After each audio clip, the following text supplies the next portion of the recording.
네, 안녕하세요. 오늘은 네 번째 강의, 신론 네 번째 강의입니다. 기도하고 수업을 시작하겠습니다. 하나님 아버지 감사합니다. 우리 사랑하는 원우들, 하나님께서 하나님에 대한 이해를 하기를 원합니다.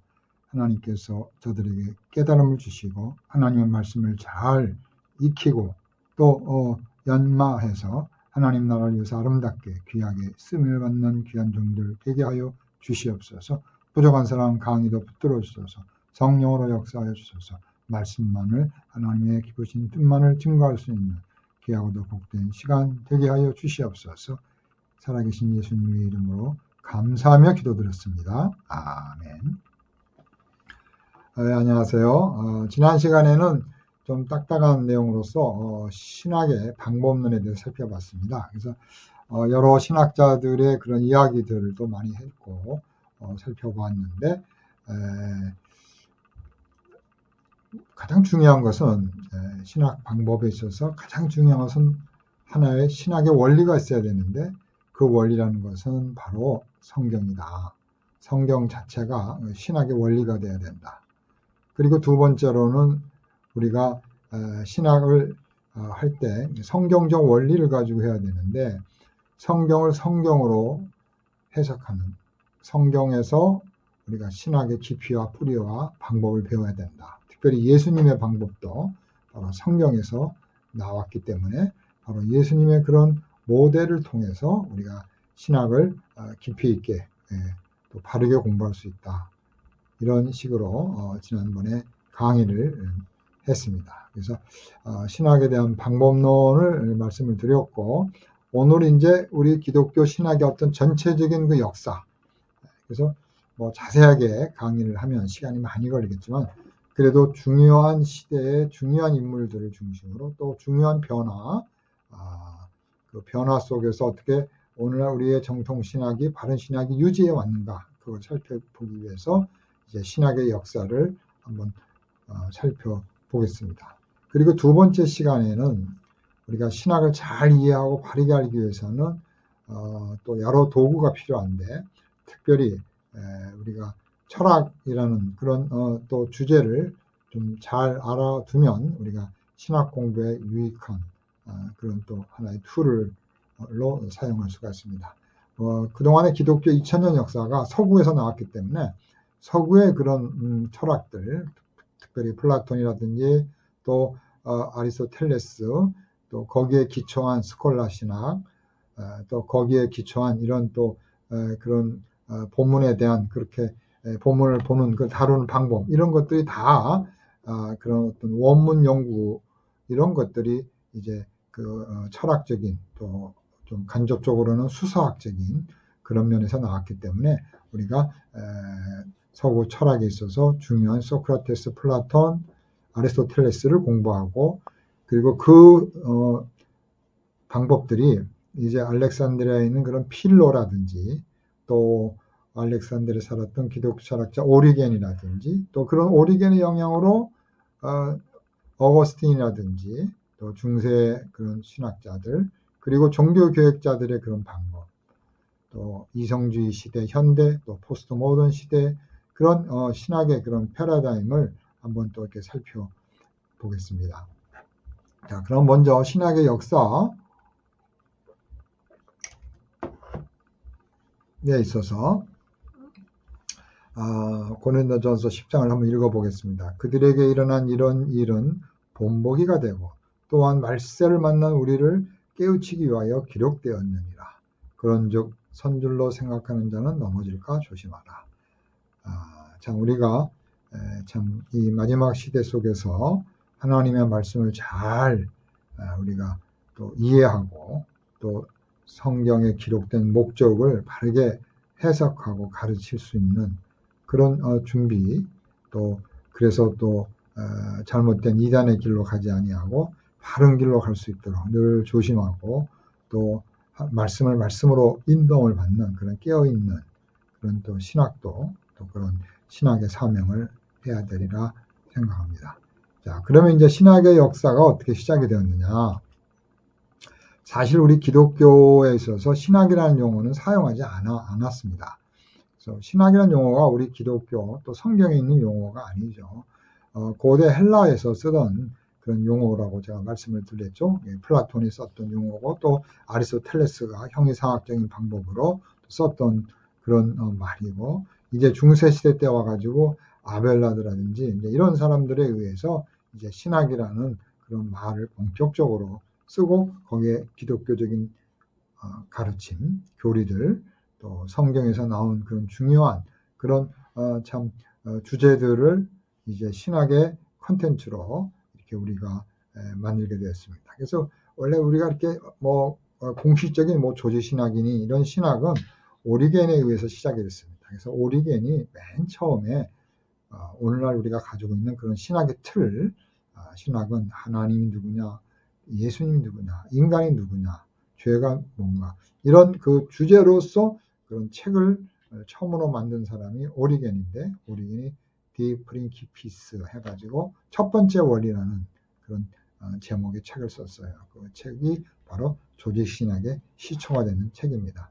중세 시대 때는 스콜라 철학의 이제 대부인 토마스 아퀴나스 같은 사람이 이제 방대하게 하나님에 대해서 또 섭리에 대해서 또 이런 창조에 대해서는 조지 신학 주제를 많이 썼고, 종교개혁 시대에 와가지고는 가장 그래도 오늘날 우리의 조지 신학적인 관점에서 쓴 사람이 바로 멜랑히톤이죠. 그래서 멜랑히톤이 그 로치 코미니스라는 그런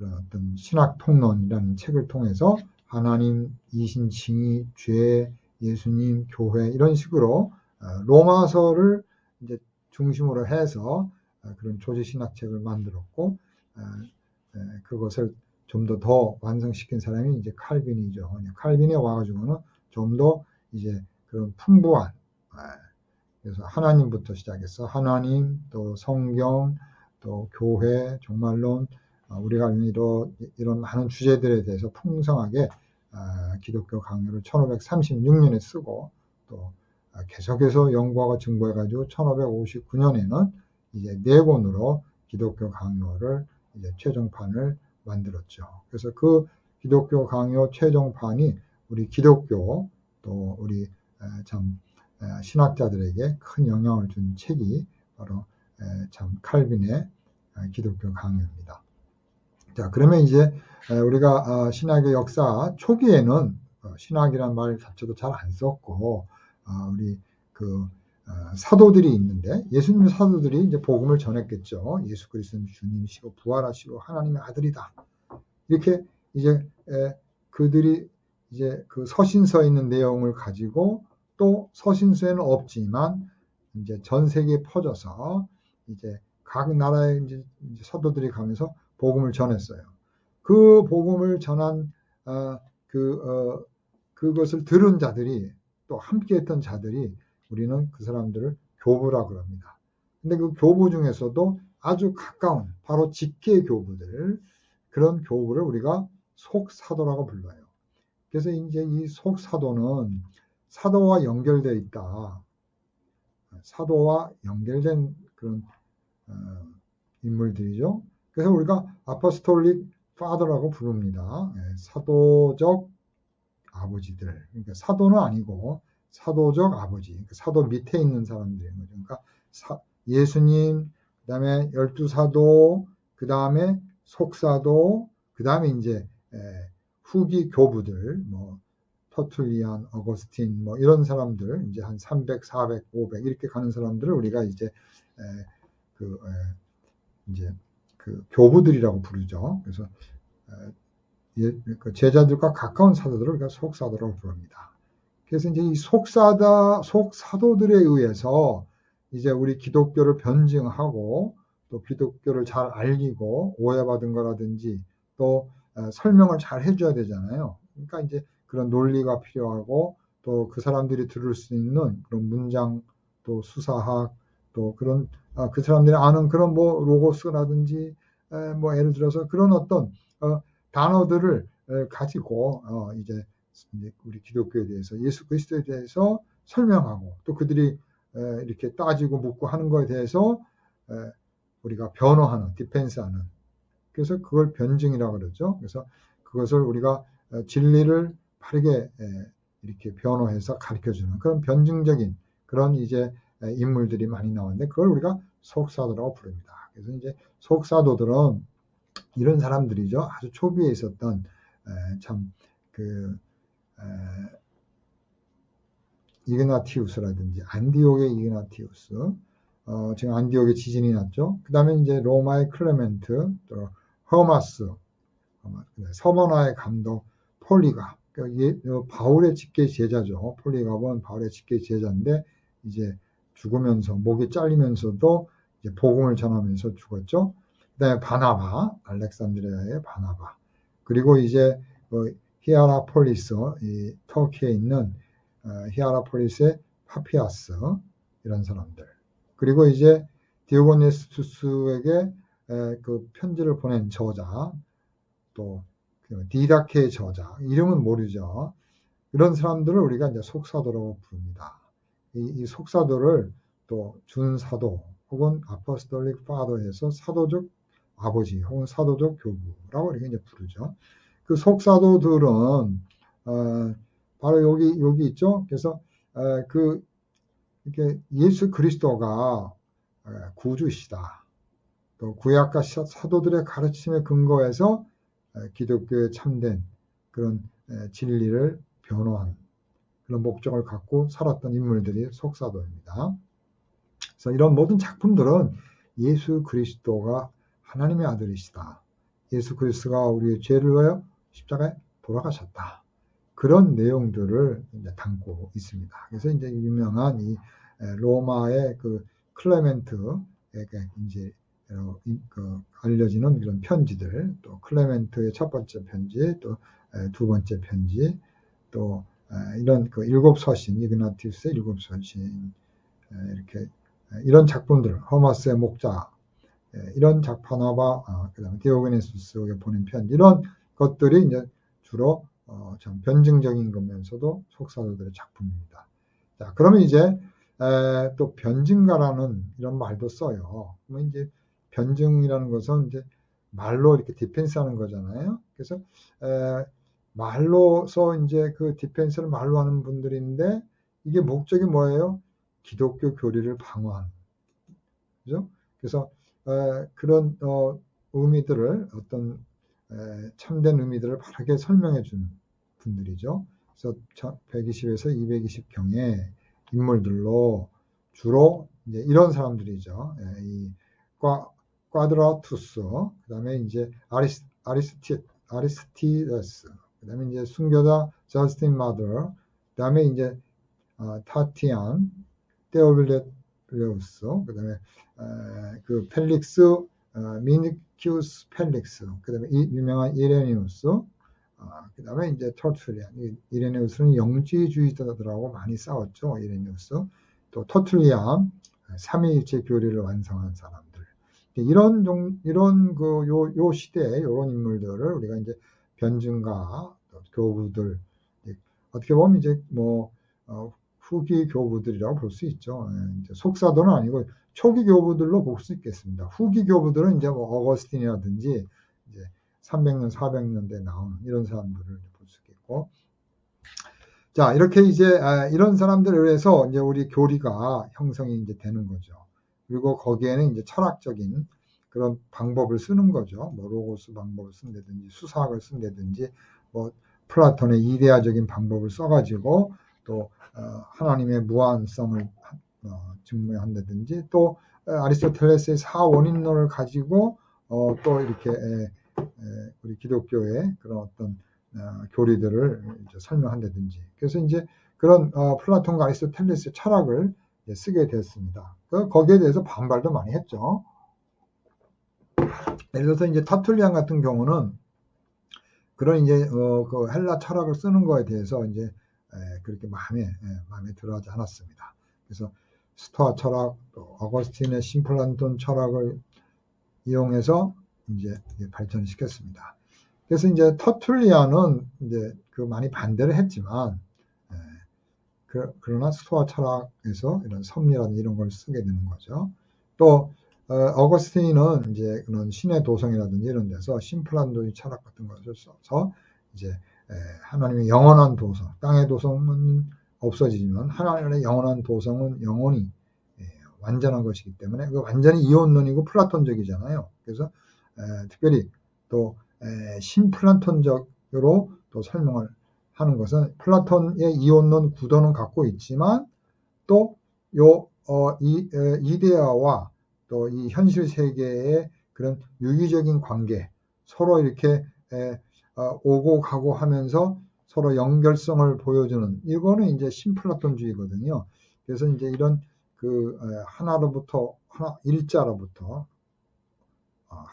모든 것이 와서 하나로 돌아간다, 이런 이제 관점이 이제 그 신플라톤주의인데, 그런 면에 있어서 이제 영향을 받고 철학적 영향을 받았지만 기독교의 본질을 훼손하는 것이 아니라 우리 기독교를 잘 설명하기 위해서 그런 방식, 신플라톤의 그런 철학적인 그런 수단, 방법을 쓴다 이거예요.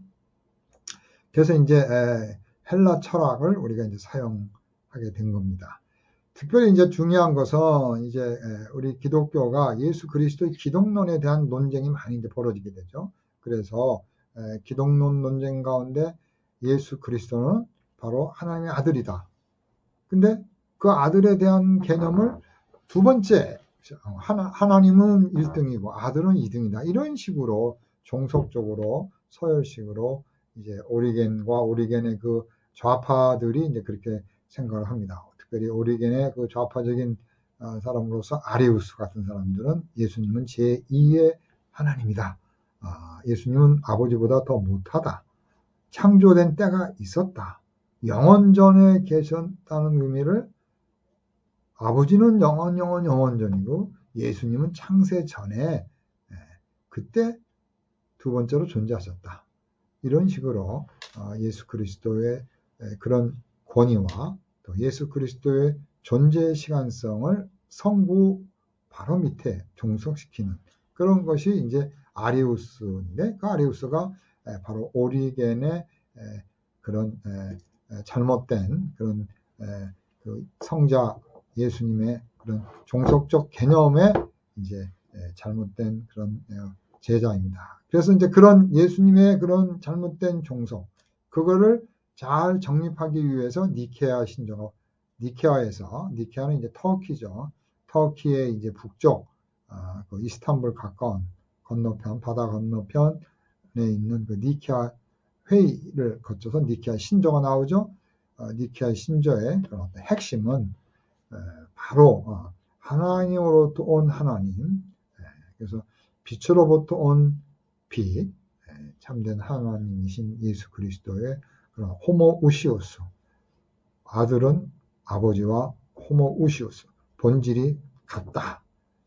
아버지의 인격, 아들의 인격, 성령님의 인격은 따로 있을 때 본질에 있어서는 한 분 하나님이시다 라는 그런 삼위일체가 이제 형성이 되는데, 제일 중요한 게 아버지와 아들의 동일 본질, 영광과 권능이 동일하시다, 본질이 하나이시다. 그러나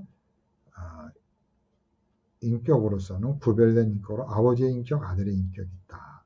그래서 이 삼위일체적 또 기독론적 그런 이제 정립이 니케아 회의에서 일어났죠. 325년.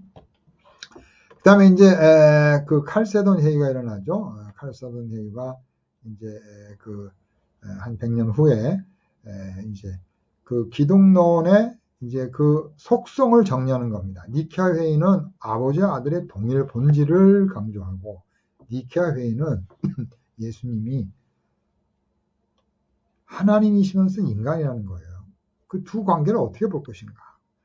아버지이면서 하나님이시라는 신성과 그런 성품이 인간이라는 그런 성품 두 개를 갖고 있는 거예요. 우리 인간은 인간이라는 성품 하나만 있잖아요.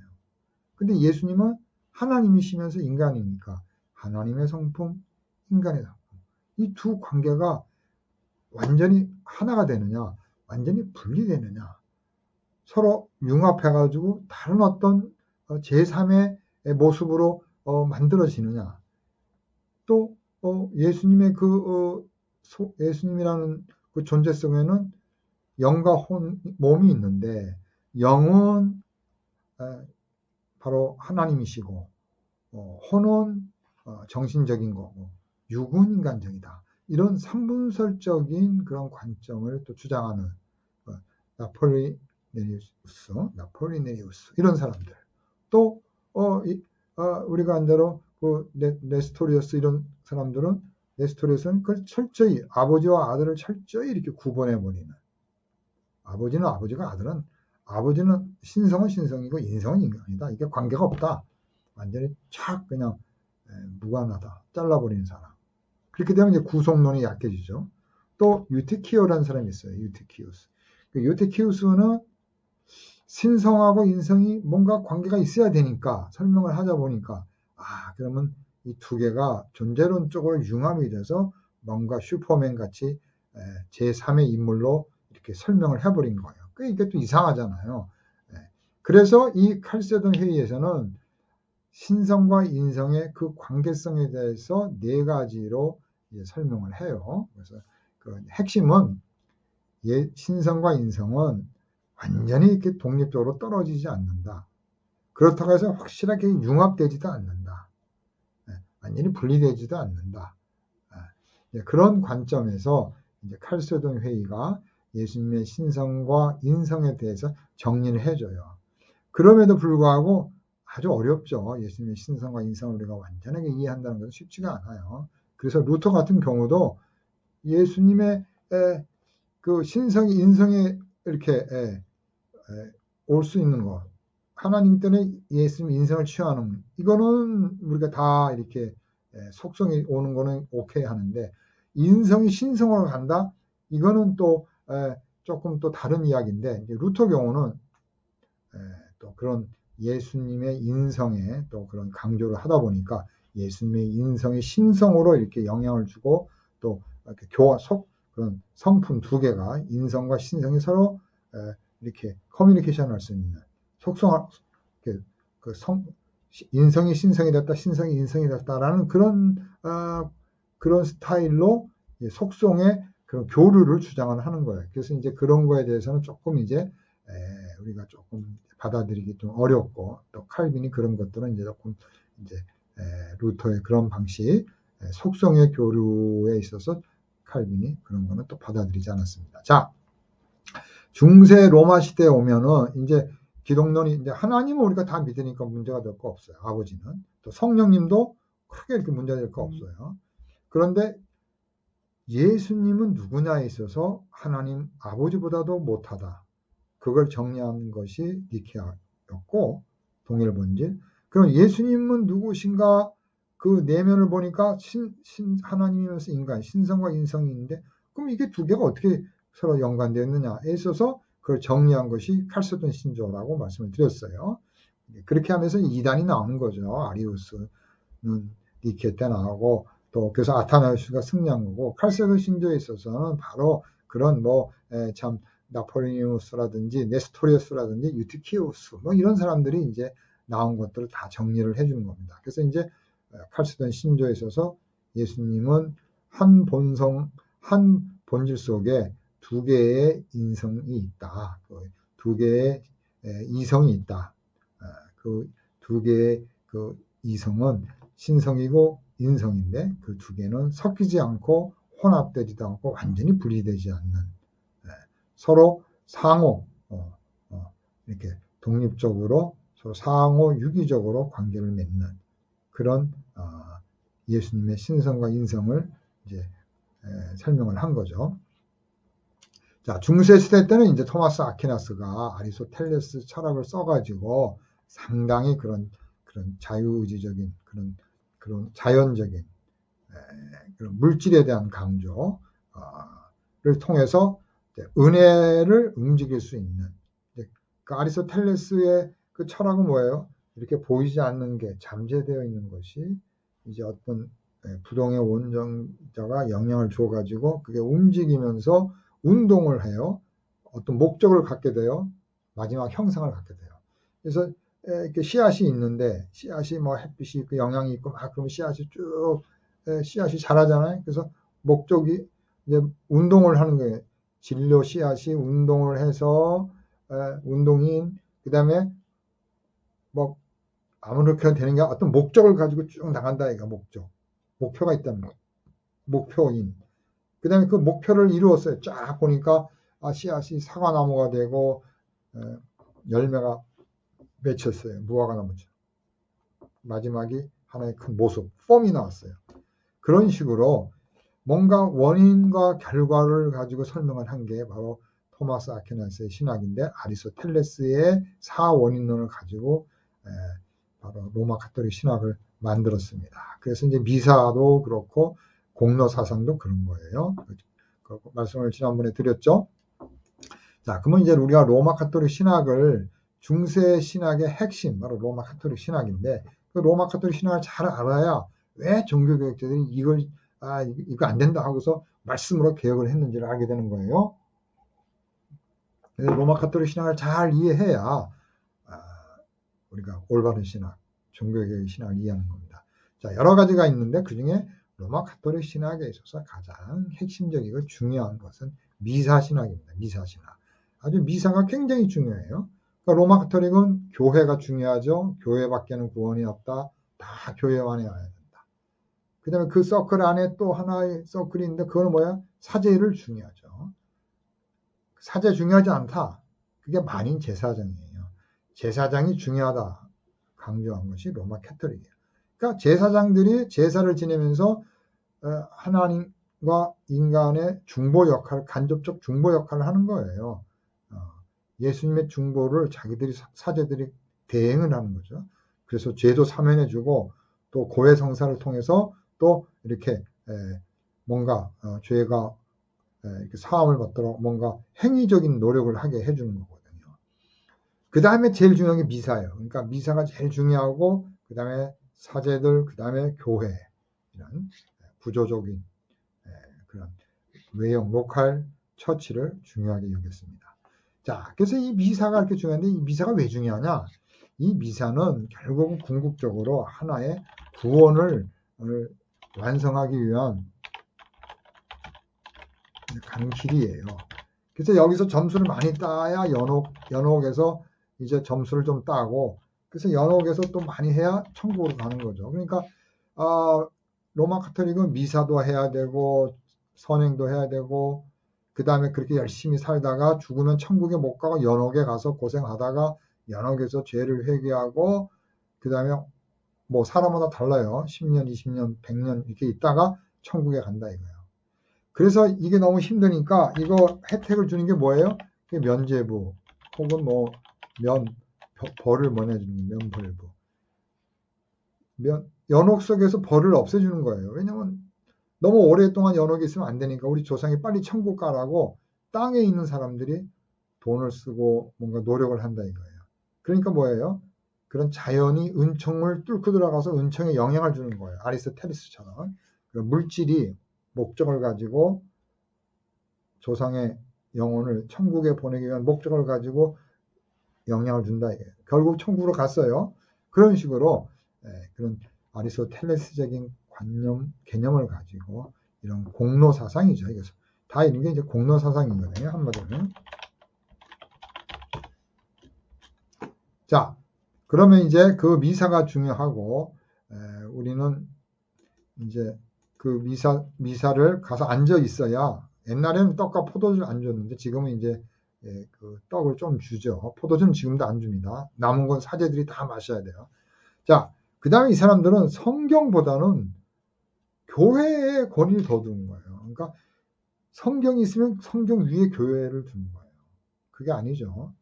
성경이 가장 높은 데 있고 교회와 또 사제들 전통이 성경에 의해서 다 기준이 되고 표준이 되고 성경이 주도해야 되는데 성경이 교회 밑에 사제 밑에 있는 거예요. 그게 잘못된 거죠. 자, 그래서 이제 이런 교리들을 주장하고 이런 것들을 또 중요하게 전통을 주장해요. 그래서 이런 전통 이것도 필요하고 저것도 필요하고 다 필요하다. 종교개혁은 뭐예요? 에이, 필요 없다. 오직 솔라 스크립투라. 성경 하나만. 오직 성경만으로. 다른 것만으로가 아니라 다른 것 포함해서가 아니라 이런 것들은 싸그리 다 없어져야 한다 이거예요. 이런 것들은. 스크립트라가 이런 것들을.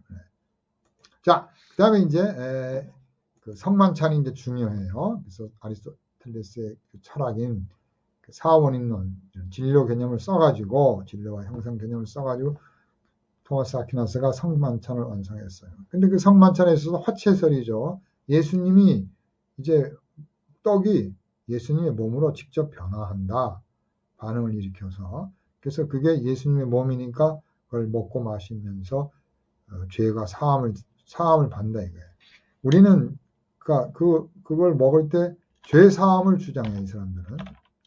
성만찬. 죄 사함, 구원 이걸 강조해요. 근데 우리는 뭐예요? 우리는 이신이 친이죠. 우리가 믿음에서 죄 사함을 받는 거예요. 그럼 뭐예요? 우리가 그거를 법적 칭의를 받는 거예요. 우리의 육신은 죄인이지만 법적으로는 의인으로 판단을 받는 거죠. 그러니까 우리가 죄가 없으면 구원을 받는 거죠. 구원받기 위해서 뭔가를 하는 게 아니죠. 그래서 이런 성만찬이 우리와 맞지 않다. 자, 그래서 또 교황의 무호성을 또 주장하고 이런 것들이 로마 가톨릭 신학의 중요한 것들입니다. 그래서 우리가 이걸 좀 알아야 돼요. 자, 그러면 종교개혁 신학은 뭐냐? 제가 아까도 말씀드렸지만 결국 이제 그런 잘못된 로마 가톨릭 신학 교리들도 주장하고 교회도 부패하고 그래서 이제 결국 교황의 권위가 아닌 성경의 권위, 오직 성경과 성경의 권위에 또 하나님의 은혜, 인간의 노력이 아니라 하나님의 은혜에 의해서 솔라 그라치아, 우리가 예수 그리스도를 믿을 수 있도록 하나님이 은혜를 줬기 때문에 우리는 공로 없이 값 없이 우리가 구원받는 거죠. 그 예수님을 나의 구주로 고백하는 거, 그거 큰 하나님의 은혜요. 그것이 바로 우리의 구원의 근거가 되는 거죠. 자, 그러면 이제 그 종교 개혁 중에서 이제 반동이 나와요. 그리고 우리가 반종교 개혁이라고 해요. 이렇게 종교 개혁을 했으면 로마 가톨릭이 야, 우리가 잘못했구나. 따라가자. 말씀으로 하자. 이렇게 해야 되는데 반발하는 거죠. 그 아주 더 강력해지게 하면 되면서 이제 우리랑 이제 맞짱 뜨자 해가지고 종교 전쟁을 벌이게 되는 겁니다. 그래서 이제 교리 전쟁뿐만 아니라 사람을 죽이고 해가지고 우리 하여튼 창피한 일이지만 하여튼 그 종교 전쟁을 해가지고 뭐 500만에서 한 600만이 죽었습니다. 유럽 인구가 많이 죽었어요. 이 종교 전쟁 때문에. 그래서 이 트렌트 회의를 통해서 스페인에 있는 트렌트 회의를 통해서 강력한 로마 가톨릭 법적인 것을 만들어요. 그래서 성경 해석하는 사람들 잡아들이고 번역은 말할 것도 없고 그래서 이제 이런 이제 그 반대적인 이런 관점 속에서 이제 로마 가톨릭이 맞짱을 뜨면서 자기들 나름대로 교회를 또 유지하고 또 계속 전통을 이어가야 되니까 그런 이제 로욜라라는 이런 사람들도 나오고 이제 교황권을 강화하고 이런 또 많은 이런 탄압을 통해서 그 로마 가톨릭의 힘으로 기독교인을 제압을 하는 거죠. 우리를 그래서 예를 들어서 스페인에서 많이들 핍박하고 또 프랑스에서 많이 핍박해가지고 프랑스에 있는 많은 그 개신교도들이 유그노 해가지고 많이 이제 해외로 스위스로 네덜란드로 또 영국으로 많이 도망가게 됩니다. 그래서 프랑스에는 이 개신교가 많지 않습니다. 자, 이렇게 로마 가톨릭의 부패 속에서 이제 종교 개혁이 왔고, 우리 이제 개신가들 가운데서 루터와 쯔빙글리가 이제 비텐베르크의 루터, 쭈리의 쯔빙글리가 이제 종교 개혁을 이제 앞장서서 했는데 두 사람 가운데 이 성만찬이 이게 합의를 못 본 거예요. 그러니까 성만찬의 화채가 된다. 이게 로마 가톨릭이고, 루터는 성만찬을 할 때 예수님의 진짜 몸이 그 빵 위에, 빵 속에 빵과 함께 한다는 거예요. 언더 위드 온, 빵 언더 아래, 빵 위에 온, 빵과 함께 위드 이렇게 예수님의 리얼 파디가 있다는 거예요. 그걸 우리가 그러니까 실제 예수님의 몸이 빵과 함께 공통으로 계신다. 공제설이에요. 그런데 쭈빙그리는 그걸 기념하라. 그걸 문자적으로 보지 말고 기념하라. 100% 문자적으로 보는 거는 카톨릭이고 루터는 문자적인 가깝지만 빵과 함께 예수님이 문자적으로 계신다 이렇게 본 거고. 왜냐하면 전능하신 예수님은 그런 사물을 접촉해서 거기에 계실 수 있다. 물론 이제 눈에 보이지 않지만 예수님이 거기에 실제로 계신다. 이렇게 굳세 믿음을 가진 거예요. 근데 쭈빙그리가 아예 기념하라 그랬지 거기 예수님이 계시냐. 약간 그걸 약화시켰어요. 예수님의 그런 개념, 실제 몸이 계신다는 것을 약화시키니까 루터와 쭈빙글리가 말버그 회의에서 이제 갈라지게 됩니다. 근데 이제 칼빈의 경우는 영적 임재설을 주장해서 이제 중보, 그런 어떤 중도적인 그런 길을 택하면서 예수님이 계시는데 그 계시는 것은 실제적인 몸이 아니라 성령으로 그런 영적으로 예수님이 계시는 거지. 말씀 속에 또 예수 그리스도에서 성례를 할 때 성령께서 함께 하심으로 예수님이 삼위일체적으로 계시는 것이지 그걸 몸으로서 계시는 건 아니다. 이렇게 이제 말씀을 이제 칼빈이 한 거죠. 그래서 이제 영적 임재설이라고 이렇게 불러요. 그래서 이제 이 세 그룹이 이제 이렇게 차이를 보게 됩니다. 자, 그래서 이제 종교개혁자들의 그런 신학이 또 중요하니까 우리가 이 종교개혁자 신학을 보겠어요. 자, 첫 번째로 한 5가지 정도를 우리가 볼 수가 있죠. 종교개혁자들은 제일 중요하게 여기는 것이 솔라 스크립투라죠. 오직 성경. 교황이 아니라 어떤 교회가 권위 있는 게 아니라 그것도 중요하지만 사람도 중요하고 성직자도 중요하고 교회도 중요하지만 제일 중요한 건 하나님의 말씀입니다. 하나님의 말씀 속에서 모든 것이 표준화되고 정리되고 순종해야 된다는 거예요. 성경보다 높아지고 성경보다 더 표준이 되는 건 없다는 거죠. 그 다음에 이제 오직 예수. 오직 예수로. 우리가 구원받을 수 있는 것은 우리의 노력, 그런 게 아니라는 거예요. 솔라스크 예수님만 믿으면 된다는 거예요. 그 믿음은 우리가 뭐예요? 믿음이라는 거죠. 은혜라는 거죠. 하나님의 선물이라는 거예요. 하나님이 주신 선물 그 믿음으로 우리가 예수님을 구주로 믿는 거지. 우리가 노력하고 막 힘쓰고 뭔가 갖다 바치고 우리가 또 그런 어떤 면죄부를 사고 노력해서 뭔가 갖다 물질을 투자해가지고 그런 영적인 그런 은혜의 영역이 움직일 수 있도록 하는 그런 스콜라적인 아리스토텔레스적인 그런 로마 가톨릭 신학은 잘못됐다. 하나님의 은혜로 다 되는 거다. 솔라 피데. 이거는 바로 우리 구원에 있어서 하나님의 전적인 은혜라는 거예요. 그래서 믿음도 은혜다. 오직 믿어야 된다. 이신칭이. 믿지 않으면 안 된다. 우리가 믿음을 통해서 의인이 되는 거죠. 완벽하게 우리가 성화되는 것이 아니라 성결하고 투쟁하고 성화의 노력을 해야 되는 거예요. 자, 솔리데오 그러리야. 오직 하나님께 인간. 오직 인간에게 교황 그게 아니죠. 오직 하나님께 영광. 이 5가지가 우리가 그 종교개혁의 중요한 5대 기둥입니다. 자, 근데 이제 이렇게 종교개혁이 일어났는데 문제는 너무 이제 그런 어떤 교리적이고 이제 로마 카톨릭이 그러니까 우리가 교리를 확실히 하고 중요한 것들을 우리가 강조를 한 거잖아요. 이신칭이라든지 또 그런 솔라 스크립투라라든지. 그런데 문제는 이제 우리의 어떤 그 삶, 라이프가 아주 약해졌다는 거예요. 그래서 그런 우리 체험과 그런 열심히 그 성화하는 이런 것이 약해졌기 때문에 우리는 죽은 정통이고 경건주의 운동이 이제 일어나게 되는 거예요. 너무 신학적인 그런 그 스콜라적인 그런 따지고 막 그게 지나쳤다. 그래서 이제 기도하고 사랑하고 성경 연구하고 전도하고 성경 공부하자. 이래서 이제 경건주의 운동이 이제 일어났습니다. 근데 이제 경건주의는 기도하고 성경 보고 사랑하고 이거 좋은데 구제하고 좋은데 문제는 이게 공부를 안 하는 거예요. 지식이 딸리는 거예요.